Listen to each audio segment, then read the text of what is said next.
Salut à tous, c'est Crypto Sigma et dans cette vidéo, je vais vous expliquer tout ce que vous devez savoir avant d'acheter vos premiers NFT. On va voir ce qu'est la définition exacte d'un NFT, les différents types de NFT, on va voir comment prendre en main de A à Z les deux plus grosses plateformes de NFT, on ira faire un tour vers les degrés de rareté de chaque NFT pour réaliser de bons achats et ainsi faire de gros profits. C'est parti. Tout d'abord, rappelons les bases, qu'est-ce que c'est un NFT? En anglais, c'est un non-fungible token, autrement dit un jeton non fongible en français. Concrètement, c'est de l'art numérique, chaque NFT est unique et sa propriété peut être prouvée de manière infaillible grâce à la blockchain. Lorsque tu possèdes un NFT, il est facilement vérifiable qu'il t'appartient à toi et personne d'autre. Les NFT peuvent être facilement vendus, échangés ou même offerts et toujours sans intervention d'un tiers de confiance, car c'est décentralisé comme les crypto-monnaies et tout ce qui gravite autour du Web3. Les avantages d'en posséder, ça varie vraiment en fonction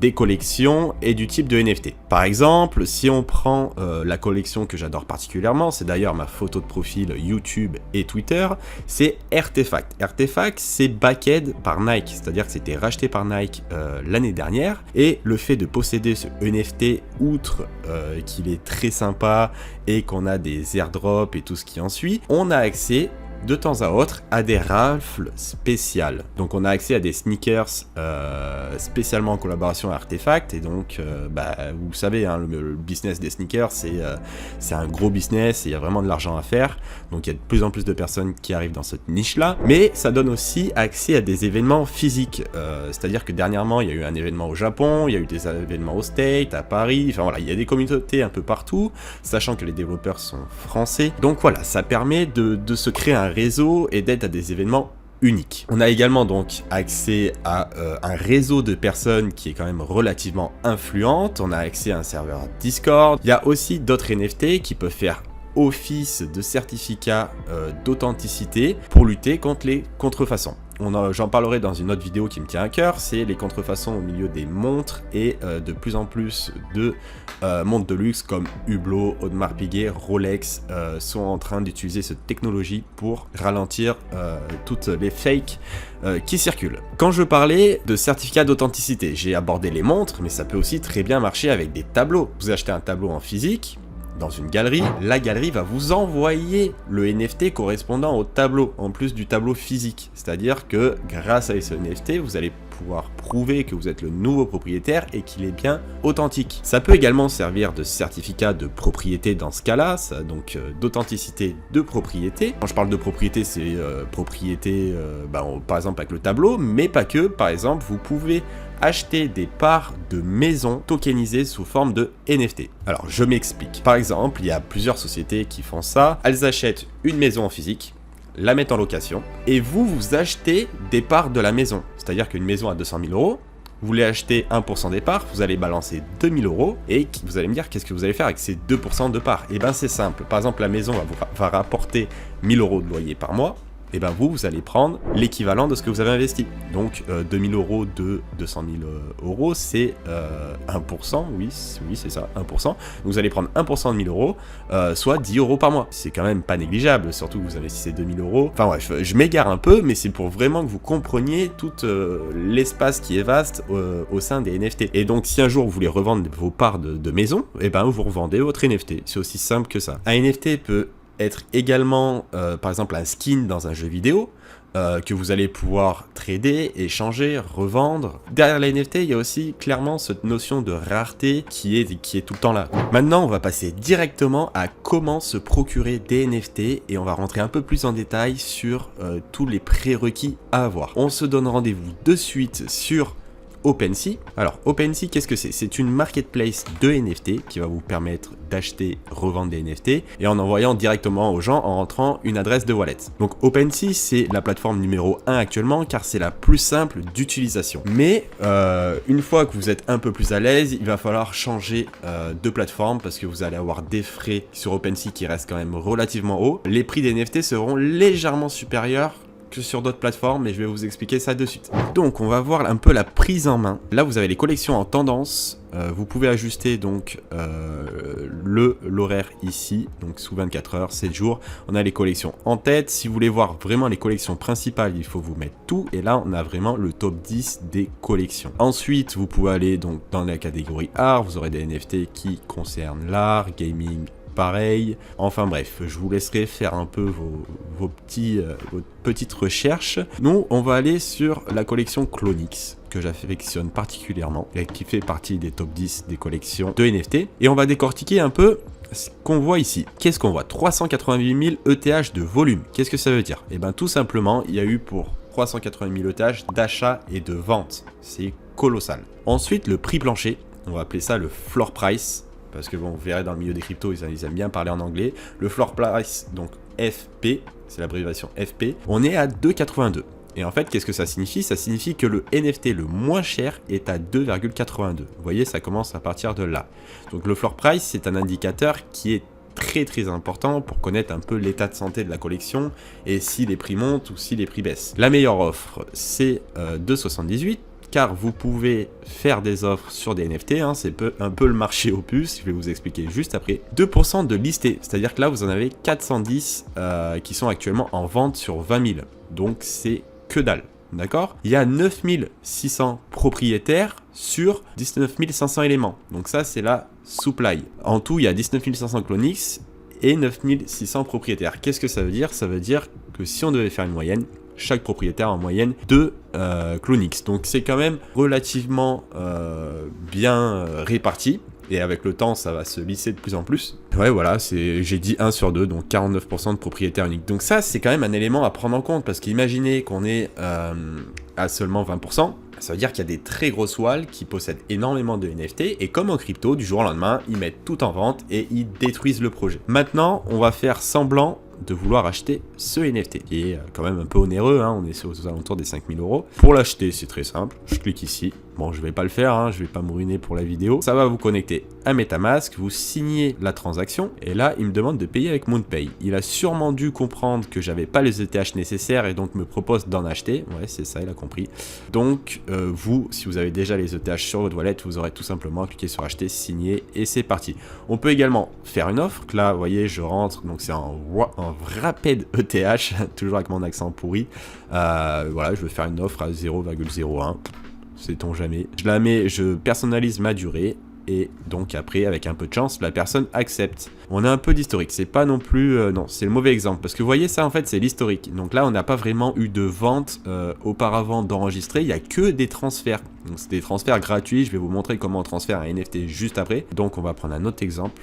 Allez, au hasard, celui-là, je pense qu'il est bien tradé. On voit encore... Ouais, si, ça y est. Donc si on retourne au début... Vous voyez qu'il y a un an de ça, le mec l'a acheté pour 18 ETH, sachant qu'à l'époque, on devait être vers les 3-4 000 € par ETH, le mec s'est ruiné pour l'acheter. Ensuite, il a transféré, il l'a revendu pour 5,9 ETH à quelqu'un qui l'a revendu à 6,1, donc petit profit, et là, on a une vente à 2,76. Donc vous voyez, les NFT, c'est comme les cryptos, ça monte, ça descend, toujours est-il que ce projet est pour moi le meilleur risk-reward actuellement. Mais comme ça, vous avez un aperçu de votre NFT, ou par où c'est qu'il est passé, combien il s'est vendu il y a quelques temps en arrière. Dans les attributs, alors ça c'est ce qui va faire le degré de rareté, on va y aller juste après. Donc là il y a 1% des NFT qui ont un t-shirt comme celui-là, 50% à l'ADN humaine et ainsi de suite. On retourne ici. Et donc là maintenant on va aller voir son profil. Donc quand vous achetez un NFT, il va être situé ici. Ça c'est la liste de tous mes NFT, on va les mettre un peu comme ça. Bon, c'est des NFT qui sont nuls, ok. J'avais tenté un flip qui n'est pas passé sur celui-ci. Donc là voilà, vous avez tous vos NFT ici, vous mettez votre petit pseudonyme, vous pouvez faire ça bien comme sur YouTube, une bannière, une photo de profil, mettre un petit texte ici. Et donc là on est toujours sur le profil, on va aller voir activité pour voir les offres reçues. Voilà, j'ai reçu une offre, justement je voulais vous parler de ça, tiens ça tombe bien. Ça c'est un type d'arnaque, il faut pas tomber dans le panneau. Donc ce mec là me propose une offre de 0,48 ETH contre je ne sais quoi, j'ai même pas son NFT, je sais pas ce que c'est. Lui c'est pareil, lui c'est 2 €, alors lui il vise petit. En fait il va y avoir plein d'arnaques comme ça, où des mecs vont vous faire une offre, vous allez accepter, et vous risquez de vous faire siffler votre wallet, vous aurez jamais les ETH de l'offre. d'accord? Donc quand c'est des offres qui sortent de nulle part, c'est une arnaque déjà. Et quand vous avez quelque chose qui a un floor price, on va dire, de 1 ETH, et le mec vous fait une offre à 10 ETH, il y a anguille sous roche, les gars, acceptez pas, ça sent mauvais, d'accord? Donc ça tombe bien, je voulais vous parler de ce type d'arnaque là, et bien sûr les vraies offres vous les recevez ici, mais bon, vous savez distinguer une vraie offre plutôt que de vraies fausses comme ça. Je sais même pas ce que c'est, regardez, Bull Gang Min Pass, ça c'est des NFT qu'on t'envoie comme ça au hasard, et voilà quoi, c'est de bullshit. Passons à la suite. Maintenant, on va voir un peu les degrés de rareté. Le site que j'affectionne particulièrement pour ça, c'était avant gem.xyz. Ça a été racheté par OpenSea le mois dernier, donc maintenant ils ont fusionné. Donc c'est super, on reste toujours sur le même site. On retourne sur Clonix, et là l'interface est un peu plus spéciale. On va voir de suite, en fait quand je vous parle de rareté, c'est les traits, chaque NFT est unique et est plus ou moins rare selon les traits qu'il a, d'accord? Par exemple, on va prendre les accessoires. Alors là, on a 57 NFT sur 20 000 qui ont les Neo Earrings. Alors je sais même pas ce que c'est. Oui, les Neo Earrings, c'est les boucles d'oreilles, d'accord? Donc là, le moins cher, il est à ça. Donc là déjà, ça c'est un certain degré de rareté. On va faire plus simple. On va prendre la DNA. La DNA, vous avez les humains. Les humains, il y en a 50%. Donc il y en a 10 000, voilà, ils sont humains, ils ressemblent à des humains. Ensuite, vous avez les démons. Les démons, il y en a 8% sur toute la supply. Donc là, on commence à être de plus en plus rare. Ensuite, on va passer sur les reptiles. Il y en a 1 sur 100. Donc il y en a 1,25%. Et là, vous voyez, les prix, en fait, ils augmentent en fonction de la rareté. Donc vous, en tant qu'investisseur, vous allez essayer de chercher un NFT qui est relativement rare au meilleur prix. Ce que je recommande tout de même, c'est d'acheter la plupart du temps au floor price, parce que si vous achetez un NFT entre les deux, c'est-à-dire ni au floor price, ni cher, et ben vous allez vous retrouver au milieu et votre NFT va passer un peu à la trappe, c'est-à-dire que quand je vais avoir aucun filtre, vous allez être au milieu, vous allez tout en bas, tout en bas, tout en bas, et donc écoutez, voilà, je vais pas tomber forcément dessus, à moins que je cherche précisément tel ou tel outfit, d'accord? Voilà pour ce qui est de la rareté, et donc toute cette rareté combinée nous procure une sorte de classement. C'est-à-dire que là, vous voyez, celui-là, par exemple, il est classé 13 millième sur 20 000. Celui-là, il n'a pas de classement, c'est pas à jour. Là, on est sur du 11 000, ici 15 000, et ainsi de suite. Et le but, ça va être de trouver un qui est au floor price, qui est relativement bien classé. Donc là, si je devais faire un achat là de suite, et ben sur cette collection, à vrai dire, je me fierais pas tellement au classement parce que c'est une collection que je connais bien. Petit cas à part, je sais que sur cette collection, c'est bête à dire, mais les seuls qui se vendent vite, c'est tous ceux qui sont d'origine européenne et les robots un peu moins. C'est ce que j'ai remarqué à la longue, donc là, clairement, j'achèterai lui. Ou celui-là. Non, j'achèterai celui-là. Il est à 2,80, le price il est à 2,76, on le paye quasiment pas cher de plus. Et là, ça, c'est le style de NFT que vous pouvez mettre en photo de profil. Ça aussi, c'est important de le garder à l'idée. Il y a des mecs qui s'achètent ça juste pour le mettre en photo de profil. Donc vous allez pas, vous allez pas vous retrouver dans cette photo. Enfin, regardez, moi j'ai pas les cheveux bleus, je suis pas d'origine afro-africaine, je vais pas non plus me retrouver sur un mec qui a une crête, vous voyez? Faut que ça, voilà, il faut avoir ça à l'esprit. Passons à la deuxième plateforme qui est la meilleure pour moi, mais qui est un peu plus compliquée quand on débute. C'est un peu moins friendly, c'est un peu plus l'anarchie dedans. Mais sur cette plateforme, il y a moins de frais à l'achat et à la vente. Et là, vous allez pouvoir payer vos NFT moins cher. Donc là, on retourne sur la collection Clonix puisqu'on a commencé avec ça. On retrouve nos petits NFT. Là, il y a l'activité. On a oublié d'en parler de l'activité. Allié ici aussi, hein, on peut voir les analytics ici. Donc là, on a les activités, on a les dernières ventes. Donc ça aussi, c'est un élément à prendre en compte pour voir s'il y a du volume, s'il y a de la demande, si ça achète, si ça vend. Je vous laisse regarder ça. Après, on a les analytics qui est un peu plus compliqué. Là, on part sur des graphiques. On a les top performers, donc ceux qui ont fait le plus de transactions sur cette collection. Les top holders. Donc cette personne-là détient 413 Clonix. Donc on a plutôt intérêt à ce qu'elle ne nous vende pas tous ces Clonix à la tête. Mais sinon, comme je disais, après c'est plutôt bien équilibré, donc on est bien. La plus grosse vente, 450 ETH. Top Minter, lui, il en a mint 420. Lui, il a dû se faire des couilles en or, les gars. Enfin bref, voilà, on a les Blue Maps. Ça, c'est l'interaction de wallet entre wallet. Là, en l'occurrence, sur les NFT, ça n'a pas trop d'importance. On retourne sur Blur. Alors, Blur. qu'est-ce que ça donne? Bah c'est pareil, on peut faire chercher un peu les attributs, les degrés de rareté. Là on a le classement, vous voyez celui-là, ouais, classé 7 millième, on est pas mal là au floor, classé 7 millième, c'est plutôt cool. Là c'est pareil, les mêmes choses que tout à l'heure, mais pourquoi Blur est un peu différent? C'est-à-dire que là vous voyez le floor price est à 2,76. Et si je passe sur OpenSea à la même collection, on va être à 2,82. Pourquoi? Eh bien parce que OpenSea prend plus de frais que Blur. Sur Blur, vous dépensez 0,5% de frais, il me semble. Quelque chose comme ça. Deuxième chose intéressante sur Blur, on va pas parler des loans, parce que ça c'est encore très compliqué. Mais par contre, vous avez une forme d'achat. Donc de base, les NFT, c'est quelque chose qui est très illiquide parce que avant cette fonctionnalité, vous mettez en vente votre NFT, vous pouviez attendre une journée, 5 heures. Enfin, si vous aviez besoin d'argent rapidement, eh ben c'est pas possible parce que c'est l'offre et la demande. Maintenant, grâce à cette option, en fait, des personnes vont créer des bids, donc des enchères. Et là, vous voyez, par exemple, sur l'écran, on a un gros mur d'achat à 2,74. On a un peu à 2,78, 2,77 et ainsi de suite.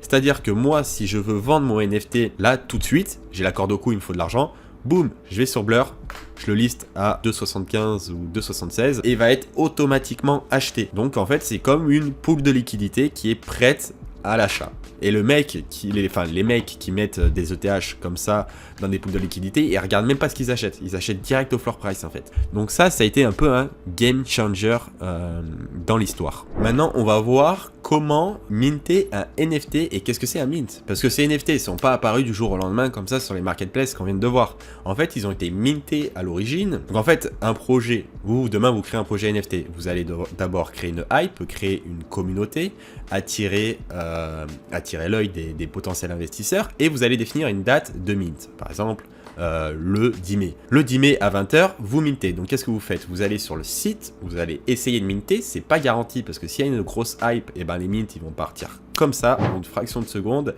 et vous allez vous faire dépasser par les bots et tout ce qui en suit. Donc dans certains mints, dans la mesure du possible, c'est possible de minter, mais sinon on doit acheter sur le marché secondaire, donc les marketplaces dont je vous ai parlé.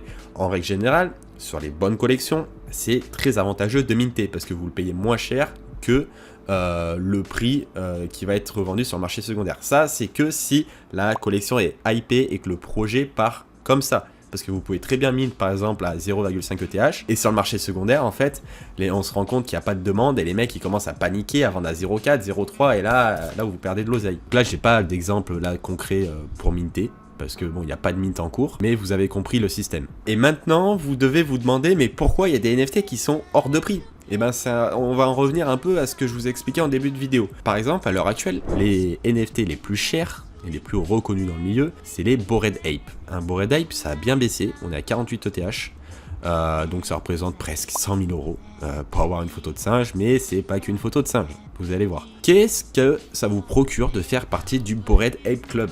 Et bien tout simplement, vous allez faire partie de l'élite de ce monde. Entre guillemets, j'abuse un peu. Mais en gros, vous allez rentrer dans un réseau de personnes influentes. Vous n'avez pas idée. Qui c'est qui est prêt à mettre 100 000 balles dans une photo de singe? Il n'y a que des mecs qui pèsent. Il n'y a que des gros entrepreneurs.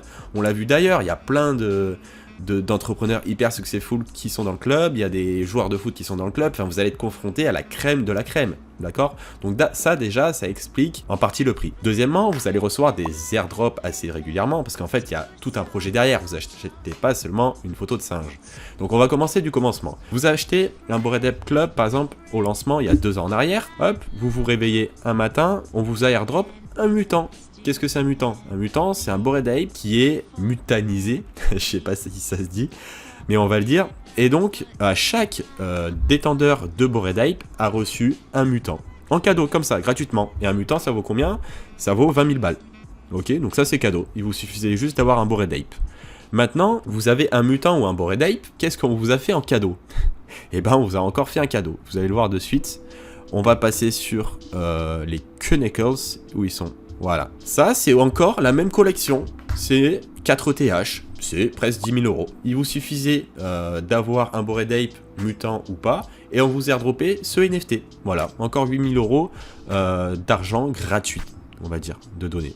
Ensuite, il faut comprendre l'écosystème, c'est-à-dire que pour comprendre l'écosystème, il faut aller sur le site Bored Ape. Et regardez, c'est quoi leur projet, ces mecs-là? C'est bien beau de donner de l'argent à droite, à gauche, mais derrière, il y a quoi? Eh ben, Bored Ape, c'est à l'heure actuelle le projet NFT par défaut, parce que c'est les plus ambitieux et c'est ceux qui investissent le plus. La roadmap, on va la voir tout de suite. Welcome to the club. Ok, je sais plus où elle est la roadmap, mais en tout cas, je vais vous la dire. La roadmap, c'est simple. Ils veulent créer un métaverse tout autour de ça, où on pourra jouer avec nos propres NFT dedans. C'est une sorte de Fortnite 2.0 et c'est en cours de création. Et ce projet-là, par exemple, s'appelle The Other Sides. The Other Sides. Donc, The Other Side, c'est quoi? Je vais vous montrer sur l'ordinateur un petit sneak peek. Vous achetez ça je vais vous montrer après, vous tapez Other Side, vous achetez des parts de terrain dans la métaverse, que vous allez être propriétaire. Il y a tout un système de culture de matières premières là-dedans. Et vous, à quoi va ressembler le gameplay? Et ben, concrètement, ça va être ça. Vous voyez, vous avez votre personnage qui est ici. Donc dans un élément plutôt futuriste qui est plutôt agréable à regarder. Ça, c'est votre NFT en question. C'est un teasing, mais vous avez compris tout l'intérêt qu'il y a autour. Ils veulent créer un Fortnite 2.0 pour faire très simple. J'allais oublier, vous étiez détenteur de Bored Ape. Qu'est-ce que vous avez reçu? Eh bien, vous avez reçu aussi un token. Parce qu'ils ont créé un token. Et quand ils l'ont créé, qu'est-ce qu'ils ont fait à votre avis? Eh ben, ils en ont envoyé aux détendeurs sous forme de airdrop. Donc les mecs qui avaient encore des Bored Ape, ils ont reçu pour la plupart l'équivalent de 5-10 000 jetons à 3 € le jeton. Voilà, vous regardez, il y a des mecs qui ont pris 5 000, 10 000, 50 000. C'est tout le temps ça. Donc quand on va acheter un gros NFT comme ça, c'est aussi pour avoir ce style de airdrop. Mais, comme je l'ai dit au début, les événements et le réseau, voilà, on a tout résumé. Et le réseau, je vous garantis que c'est très très important dans le milieu. Ah oui, j'allais oublier, si vous voulez envoyer des NFT d'un wallet à un autre wallet, je vais vous montrer comment ça se passe et on se retrouve de suite sur OpenSea. Voilà, donc là j'ai mon wallet qui est connecté en haut. Je dois me rendre sur mon profil. Voilà, donc là vous avez mes NFT. Hop, allez, on va prendre celui-là qui est bien moche pour la même occasion. Transférer. Là je mets donc l'adresse du destinataire, on va mettre celle-ci au hasard. Et là, comme d'habitude, bon là, celui-ci, il était sur le réseau Arbitrum, donc voilà, on doit passer sur cette blockchain. Donc là, c'est les notifications comme d'habitude. Là, on est sur Arbitrum, donc c'est 20 centimes. En l'occurrence, c'est rien, hein. Je peux le faire, mais je sais pas quelle adresse j'ai mis, donc je vais éviter. Mais par contre, quand vous serez sur le terrain, voilà, ça tournera dans les 5 et 15 $, et vous avez juste à cliquer sur confirmer, le NFT s'envoie, et puis on est tout bon. Si vous voulez vérifier si vous avez bien reçu le NFT, bah, comme d'habitude, on se retrouve sur Etherscan. Là, je mets mon adresse. Et donc là, comme d'habitude, on a toutes les transactions, tout ça. Et là, il suffit d'aller sur NFT Transfer. Et donc là, voilà, il y a toutes mes activités. Bon, ça, c'est des NFT que j'ai vendus récemment. Mais sinon, il y aurait écrit transfert ici, si je l'avais vraiment fait. Voilà, on a tout vu. Je vous laisse reprendre la vidéo. La vidéo touche à sa fin. Vous en savez un peu plus sur les NFT, les différents types de NFT. Abonnez-vous et mettez la cloche parce que je vais vous dévoiler une de mes stratégies pour faire des profits avec les NFT dans une prochaine vidéo. Concrètement, avec cette technique-là, vous pouvez quasiment pas perdre d'argent. Ou si vous perdez de l'argent avec cette technique-là, c'est que c'est un gros flop et que vous avez mal fait vos recherches au préalable. Donc restez à l'affût. N'oubliez pas le e-book qui est offert dans la description. Vous avez juste à mettre votre email. C'est une mine d'or. Et puis voilà, je vous remercie de m'avoir regardé. Je vous embrasse et je vous fais plein de petits bisous, mes coquins.